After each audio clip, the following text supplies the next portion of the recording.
Hi, welcome to Victoria Knits. I'm Victoria. You can find me on Ravelry as VictoriaJean and on Instagram as VictoriaJeanW. And yes, I am wearing my Flax light sweater. I like to call this my totally not faded sweater. I like to think of it as being knit in big fat stripes. I love it. And it's very appropriate. We woke up this morning and it was 22 degrees out. Yes, that's very chilly. All the plants in our cold frame that I showed in my last podcast, they're gone. They're done. But Kim managed to salvage a lot of tomatoes and he's been canning, so it's been great. We've been living here in Montana for just a little over a year now, for 14 months. And we're still learning things about this area. I find it very interesting. And so today I thought we would visit the town of Kalispell. Hi, Kim and I are at Lawrence Park. It is in the town of Kalispell. We hadn't been here before. I believe the river behind me is the Stillwater River, but I'll look that up when I get home and confirm that. It's a pretty park. It's got some kind of wild looking areas, and then it's got some mowed lawn and some places for the kids to play and have lunch and stuff like that. But it's been a nice little walk down here. I wanted to talk about some knitting I started just a couple days ago. I started working on this Gramps cardigan. The pattern is by Tin Can Knits. It's a paid pattern on Ravelry. I hadn't made this before, but I am making this cardigan for my grandson Perry. He'll turn a year old in November, and I'm making this in the 1 to 2 year size. I'm just about finished with the second sleeve. It gets a really cute little blue collar and button band on it, and then you put little elbow patches and pockets. So I'm really looking forward to it. And the yarn I'm using is Knit Picks Wool of the Andes Superwash. The brown is Briar Heather and the blue is Celestial. And I plan on making a another one for my grandson Russell. I'm going to start that right after I finish this one, I think, and maybe by the end of this podcast I'll even have both of them finished to show you. So far it's been an easy pattern. Tin Can Knits patterns seem to be well written, and they include the sizes for they include so many different sizes, from babies up to adults. It's really nice. I really like the way they do that. I might even consider making one of these for myself or my husband Kim.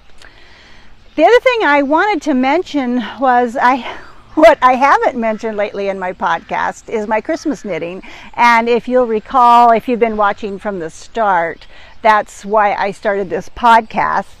I am still working on my Christmas knitting. I'm kind of doing it behind the scenes a little bit because I don't want the people that I'm knitting for to see what's going on. Also, some of it is stuff you've seen before, and I'm sure you're tired of looking at it.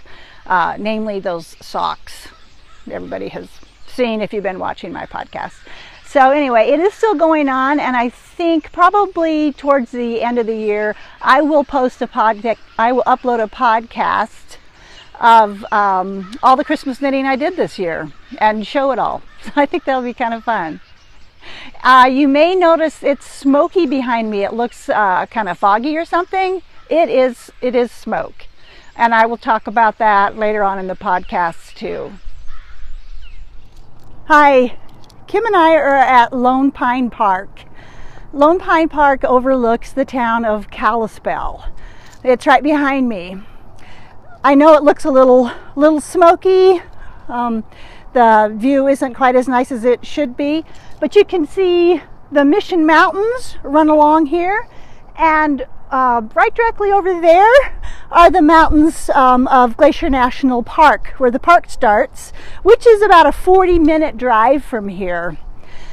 If you've been watching this podcast, you've probably heard me talk about where we live, which is the town of Marion. It's very small. It is 20 miles from Kalispell, and since Marion is so small, there is no place to do our shopping there. So when Kim and I need to shop, we always come to the town of Kalispell. Kalispell has about a population of 25,000, but it serves a population of close to 150,000 people. It is the major place to shop in this valley. There is, it has a nice little downtown. Kind of a historic downtown they're trying to hang on to, with restaurants and bakeries and just pretty little places to shop that I think is really nice. They have kept all the big box stores like Costco and Home Depot and that kind of thing at the other end of town, which I think is really nice, but it's only about 2 miles from the downtown or so. It's not very far. There's never a traffic jam in Kalispell. Like I said, this may look a little cloudy or foggy, but it's actually probably still smoke from all the forest fires we've had in Montana. And I will insert a picture in here of what it looked like just a week and a half ago, and you can see the air quality we were dealing with back then. It was really something else. But this gives you a really nice overview of Kalispell and the little valley it's in. Kalispell was named after the local Kalispell Indian tribe that was here. The town was established in 1891.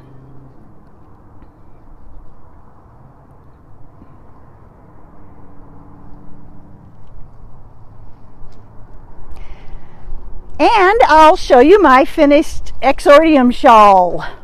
I'm really loving this shawl. It's beautiful. I made it a little larger than the pattern calls for. It's a paid pattern on Ravelry. I made it a little larger because I love the yarns. As I said in the last one, the mint green yarn is from Hanamadeit called Octopus, and Cappy at the Yarn and I dyed this pink yarn herself and gave it to me.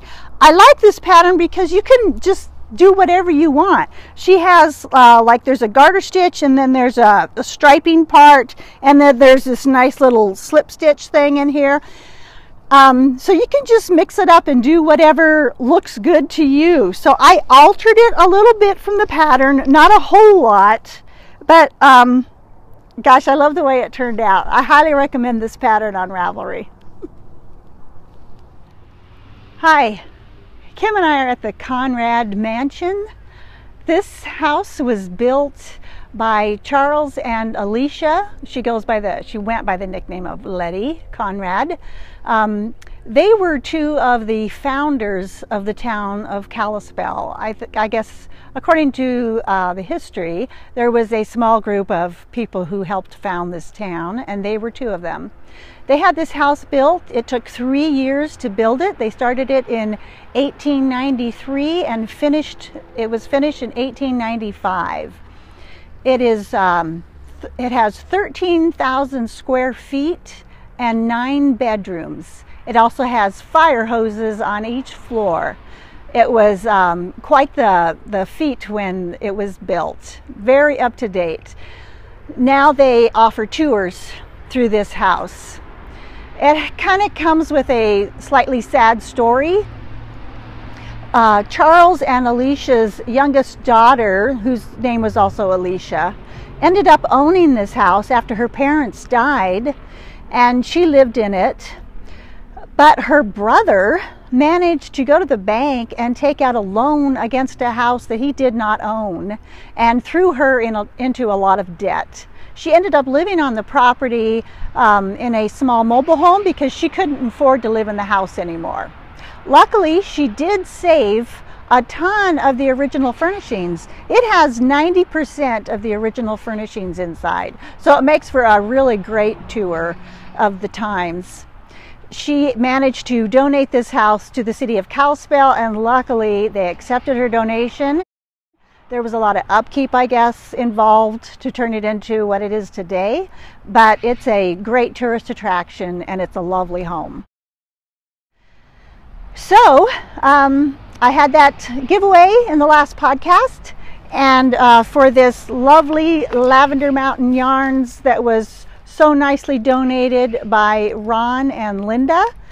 And the winner is Tahira. Tahira said that her favorite Sesame Street character was Cookie Monster, because she also likes to eat cookies. So thanks to everybody for entering. Thank you, Linda and Ron, for the great yarn donations. That was just really nice of you. So Tahira, if you would get in touch with me with your address, message me on Ravelry with your address and I'll get this out to you. I'm also including this little teapot progress keeper that was donated to me by Cappy at the Yarn and I. Thank you, Cappy. And also, Tahira, don't forget to tell me what pattern you would like to choose on Ravelry. I'm giving away a up to $5 pattern on Ravelry also. So Charles and Alicia, or Letty, Conrad, built their house. It was finished in 1895. 7 years later, Charles died from complications due to his diabetes. Before he died, he and Alicia chose this spot for his burial. They were out, the story goes, they were out horseback riding, and Charles said he thought this would provide a lovely, lovely view. So Alicia bought this property after he died, and she had him buried here. Also, she used to come visit him a lot. She would take her carriage by the Stillwater River, and it would drop her off, and she would walk up this path to his burial spot. Well, the path was pretty awful, I guess, and so she ended up having these little steps built into the side so she could more easily walk up to visit Charles. Legend is they call these fairy steps because supposedly when you count them, the count is not the same going up as it is coming down. I am not going to I'm not going to try to dispel that legend by counting them. So let's talk knitting. So earlier in the podcast, I had started the Gramps sweater for my grandson. Well, I made one for each of them, as I said I was going to. This one will be for Perry. I love the way they turned out. They've got little elbow patches on the sleeves. And this one will be for Russell. Same thing. I think they turned out really, really nicely. The pattern is Tin Can Knits. I made Perry's is a 1 to 2 year size and Russell's is 2 to 4. I'm sure Russell's will be too big for him. I bet other grandparents do that a lot. They knit larger sizes for their grandchildren. Because of course we want to see them in the clothing we knit for them a lot, right? And the yarn I used was Knit Picks Wool of the Andes in Briar Heather, Marble Heather, and Celestial. I've also been doing some yarn dyeing in the last few weeks, and here's one of the results. These will be for Kim. I've got 1 sock of each yarn dyed up. I really like them. My goal was to not have the stripes be the same size. So you can see this gray stripe right here, much thinner. And here's another one. I didn't want all the same size stripe. I like a different size. Here's the ones one of the ones I'm making for myself. I'm calling these my Christmas socks. I think they're very pretty. I love the colors. I also dyed the heels, toes, and cuffs, and I think they're turning out really nice. Again, you can see where, you know, I have different sizes of stripes. So I'm going to show you how I did that. I'm not sure what to call it. It was kind of a a crazy operation. I've thought of a few silly names for it, but I'll let you decide what we should call this. At first I thought Kim and I were going to have matching socks, but I quickly realized I could not come up with a color scheme that I liked for both of us. So I ended up, with my crayons, coming up with a rough color scheme that I liked for our socks. Then I had to figure out how long I needed my strands to be, and in order to do that, I took some self-striping yarn and I measured the length of a full series of stripes in it, and I measured the length of each one of those stripes. And then, as you can see, I rewound that ball of yarn, taking into consideration the full length that I needed it to be. Round and round and round I run.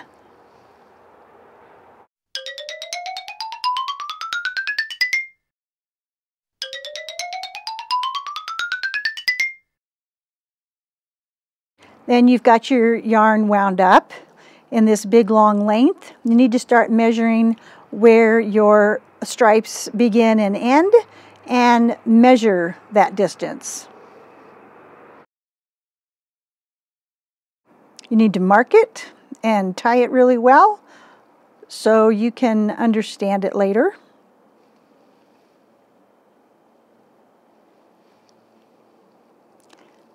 And here's the finished wound yarn. It was quite a distance.